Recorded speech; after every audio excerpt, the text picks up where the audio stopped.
اب ایک غلط فہمی اور ہے جس کا ازالہ کیا جائے گا کہ جناب ابراہیم علیہ السلام کے والد گرامی کے حوالے سے یہاں ایک شبہ پیدا ہوتا ہے جس کا ازالہ بہت ضروری ہے۔ مشہور ہے کہ جناب ابراہیم علیہ السلام کے والد آزر مشرک اور بت فروش تھے۔ ان کی ساری زندگی بت گری اور بت پرستی میں گزری اور بالآخر وہ جہنم کا ایندھن بنے۔ ان حالات میں یہ دعویٰ کہاں تک صداقت پر مبنی ہے کہ حضور کریم صلی اللہ علیہ وآلہ وسلم کے آباء میں کوئی مشرک اور فاسق و فاجر نہیں ہوا؟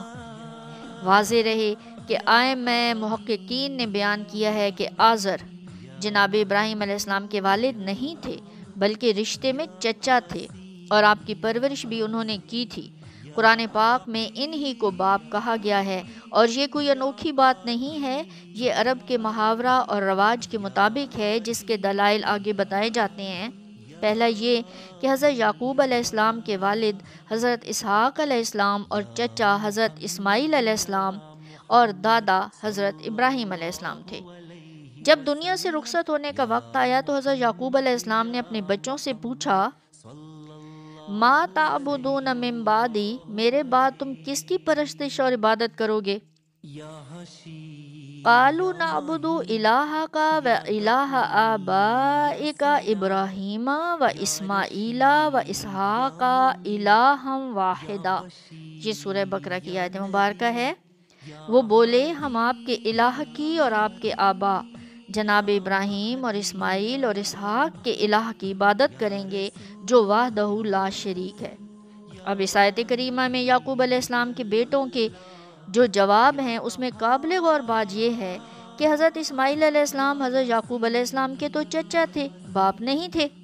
اس کے باوجود بیٹوں نے ان پر باپ کے لفظ کا اطلاق کیا اور کہا ہم آپ کے آبا کے خدا کی عبادت کریں گے۔ اس سے یہ ثابت ہوا کہ چچا پر اب یعنی باپ کا اطلاق قدیم زمانے سے لغت عرب میں معمول کی چیز ہے، یہ کوئی نئی بات نہیں ہے۔ پھر دوسرا یہ بتایا جا رہا ہے کہ حقیقت یہ ہے کہ حضرت ابراہیم علیہ السلام کا چچا جو آزر تھا وہ بت پرست اور مشرک تھا۔ وہ آخری لمحات تک بتوں کا پجاری اور مشرک ہی رہا اور جہنم میں گیا۔ لیکن حضرت ابراہیم علیہ السلام کے حقیقی والد مومن تھے اور ان کا اصل نام طارق تھا۔ حضرت ابراہیم علیہ السلام کی شدید خواہش تھی کہ چچا آزر بت گری کے فن سے توبہ کر لے اور راہ راست پر آ جائے۔ چنانچہ ایک دفعہ آپ نے اس کے قوائے فکر و شعور کو جھنجھوڑا اور پوچھا، تم کیا کرتے پھر رہے ہو؟ ان بتوں کے آگے سرنگوں ہو جاتے ہو جو دیکھنے سننے کی صلاحیت سے آری ہیں اور کسی بھی قسم کا فائدہ نہیں پہنچا سکتے۔ چچا ہوش میں آؤ اور شیطان کی اطاعت و بندگی سے چھٹکارا حاصل کرنے کی کوشش کرو، تم بری طرح اس کے چنگل میں پھنسے ہوئے ہو۔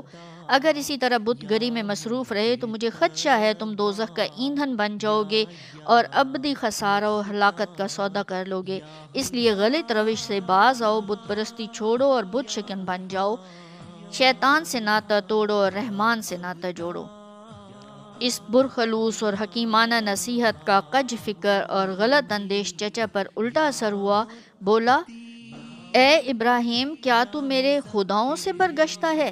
یہ دونوں جو بتائی گئی ہیں باتیں یہ سورہ مریم میں ہیں، یعنی اے ابراہیم تم میرے معبودوں سے نفرت کرتے ہو اور مجھے بھی ان سے دشمنی اور بغض اختیار کرنے کا سبق دیتے ہو، تمہیں یہ درس مہنگا پڑے گا، پتھر مار مار کے تمہیں ملیہ میٹ کر دوں گا اور ہمیشہ کے لیے قطع تعلق کر لوں گا۔ سراپا کرم اور مجسم شفقت حضرت ابراہیم علیہ السلام کو چچا کی نادانی اور حماقت پر ترس آ گیا۔ دل میں کہا، میں تیرے لیے مغفرت کی دعا کروں گا، شاید تیرے دن پھر جائیں اور تو اندھیروں کو چھوڑ کر اجالوں میں آ جائے۔ آپ نے دل میں یہ بات ٹھان لی اور چچا سے وعدہ بھی کر لیا اور پھر ایک روز اس وعدے کے ایفا کے لیے تیار ہو گئے۔ جب آپ نے اس کے لیے دعائے مغفرت کی تو آپ پر یہ حقیقت واضح کر دی گئی کہ وہ مشرک اور دشمن خدا ہے اور کسی حوالے سے بھی ہمدردی و خیر خواہی اور دعا و استغفار کا مستحق نہیں ہے۔ چنانچہ جب آپ کو یہ آگاہی عطا کر دی گئی تو آپ فوراً اپنے موقف سے دستبردار ہو گئے اور دعا کا سلسلہ ترک کر دیا۔ اس کا ذکر سورۃ توبہ میں ہے۔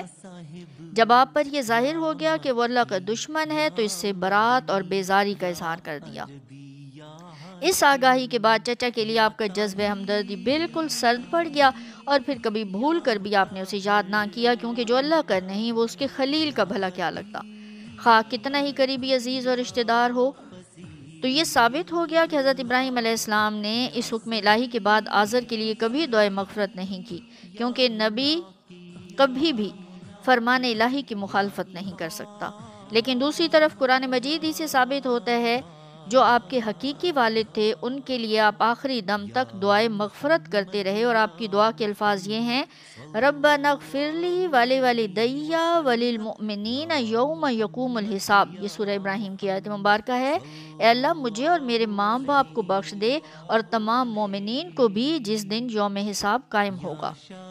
سوچنے کی بات یہ ہے کہ اگر آزر آپ کا باپ تھا اور اس کے کفر و شرک کی وجہ سے آپ نے اس سے بیزاری کا اظہار کر دیا تھا، تو پھر یہ دعائے مغفرت کس لیے کی تھی؟ اس مشکل کا ایک حل یہ ہے کہ تسلیم کر لیا جائے کہ آزر چچا تھا جس سے بیزاری کا اعلان کیا اور اس کے لیے دعا ترک کر دی، اور طارق حقیقی باپ تھا جس کے لیے آخری عمر تک دعائے مغفرت کرتے رہے، بلکہ آج بھی وہ نماز کا حصہ ہے، اور حضور صلی اللہ علیہ وآلہ وسلم کی امت کو یہ حکم ہے کہ وہ تشہد میں یہ دعا پڑھیں۔ پھر تیسرا یہ ہے کہ اہل عرب کا زبان و بیان کے سلسلے میں یہ دستور ہے کہ وہ چچا کے لیے باپ یعنی اب کا لفظ استعمال کر لیتے ہیں۔ یہ استعمال مجازی ہوتا ہے، اس لیے ساتھ ہی چچا کا اصل نام بھی ذکر کرتے ہیں تاکہ پتہ چل جائے کہ اب کا لفظ یہاں اصلی اور حقیقی معنی میں نہیں بلکہ مجازی معنی میں چچا کے لیے استعمال ہوئے، جیسے کہ قرآن مجید میں سورہ الانعام میں آیا ہے: اذ قال ابراہیم لابیہ آزر، جب ابراہیم نے اپنے باپ یعنی چچا آزر سے کہا۔ اس لیے یہاں اب سے چچا مراد ہے، لیکن حقیقی باپ ہوتا تو بعد میں اس کا نام آزر بیان کرنے کی ضرورت نہیں تھی، کیونکہ اہل عرب حقیقی باپ کے ساتھ اس کا نام ذکر نہیں کرتے۔